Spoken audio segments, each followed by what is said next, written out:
नमस्कार विद्यार्थियों। बीए प्रथम वर्ष हिंदी साहित्य की कक्षा में हम पढ़ रहे थे महाकवि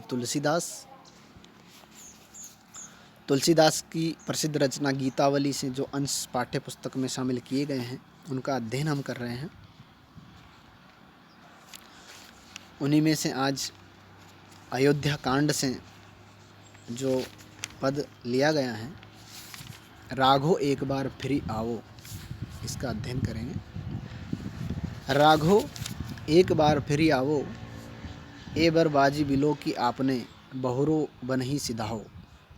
जे पे प्याई पोखी कर पंकज बार बार चुचुकारे, क्यों जीवही मेरे राम लाडले ते अब निपट बिसारे। भरत सोगुनी सार करत हैं अति प्रिय जानी तिहारे, तदपि दिन ही दिन होत झांवरे मनहु कमल हिम मारे। सुनहु पथिक जो राम मिलही बन, कइयो मातु संदेशो, तुलसी मोही और सबहिनते इनको बड़े अंदेशो। प्रस्तुत पद्यांश गोस्वामी तुलसीदास द्वारा रचित उनकी प्रसिद्ध रचना गीतावली के अयोध्या कांड से लिया गया है। जब राम वन में चले जाते हैं तो उनके वियोग में अयोध्या के सभी नर नारी बड़े दुखी हैं और राम के वियोग में उनकी माता कौशल्या भी बहुत दुखी थी। प्रस्तुत पद में माता कौशल्या राम के विरह में दुखी उनके प्रिय घोड़ों की दशा का वर्णन कर रही हैं। माता कौशल्या का कथन है, कौशल्या कह रही हैं, राघो हे राघव, हे राम, एक बार फिर आओ, एक बार फिर आ जाओ। क्योंकि राम वन में चले गए हैं, इसलिए माता कौशल्या कह रही हैं कि हे राम, एक बार तुम वन से आओ और ए बर बाजी, बाजी यानी घोड़े, बर यानी श्रेष्ठ, बिलोक यानी देख कर, आपने बहुरो यानी फिर से, वन ही सिधाओ, सिधाओ यानी चले जाना, वन ही यानी वन में। तो माता कौशल्या कह रही कि हे राम, एक बार वन से आओ और ये जो तुम्हारे घोड़े हैं, श्रेष्ठ घोड़े, इनको देख कर, बिलोक यानी देख कर, बहुरो यानी फिर से वन में चले जाना। एक बार अपने इन घोड़ों को देख जाओ और तुम वापस वन में चले जाना। जे पे प्याई, पे यानी पानी, प्याई यानी पिलाना, पोखी कर पंकज, पोखी यानी पालन पोषण करना, कर पंकज यानी कर कमल, बार बार चुचुकारे, चुचुकारे यानी पुचकारना। तो माता कौशल्या कह रही हैं कि जिन घोड़ों को तुम अपने कर कमलों से बार बार पुचकार करके इन्हें पानी पिलाते थे, इनका पालन पोषण करते थे,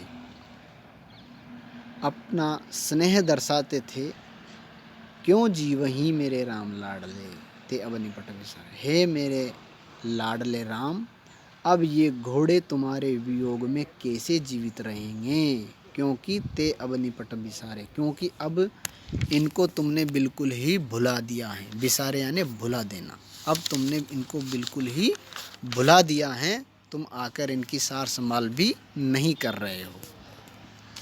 आगे कह रही हैं, भरत सोगुनी सार करत हैं अति प्रिय जानी तुम्हारे। हालांकि भरत तुम्हारा भाई इन घोड़ों की तुमसे भी 100 गुना अधिक सार संभाल करता है, अति प्रिय जानी तुम्हारे, तुम्हारे अत्यधिक प्रिय जान करके कि ये घोड़े तुम्हारे बहुत प्रिय थे, इसलिए भरत इन घोड़ों की तुमसे भी 100 गुना अधिक सार संभाल करता है। तदपि फिर भी दिन ही दिन होत झांवरे मनहु कमल हिम मारे, फिर भी ये दिन प्रतिदिन ही दुबले होते जा रहे हैं। झांवरे, झांवरे यानी दुबले। फिर भी ये दिन दिन ही, दिन प्रतिदिन तुम्हारे वियोग में झांवरे यानी दुबले होते जा रहे हैं। मनहु मानो कमल हिम मारे, मानो जिस प्रकार कमल का फूल हिम का मारा हो, यानी पाला पड़ जाने से कमल के फूल मुरझा जाते हैं, उसी प्रकार से ये घोड़े भी तुम्हारे वियोग में दिन प्रतिदिन दुर्बल होते जा रहे हैं।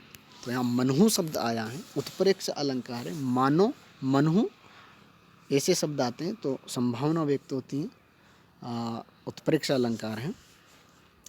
सुनहु पथिक, माता कौशल्या आगे कह रही हैं कि हे पथिक सुनो, जो राम मिल ही बन, अगर तुम्हें वन में राम मिल जाएं तो कहियो मातु संदेश, तो उनको, उनकी माता कौशल्या का यह संदेश कह देना। कौन सा संदेश?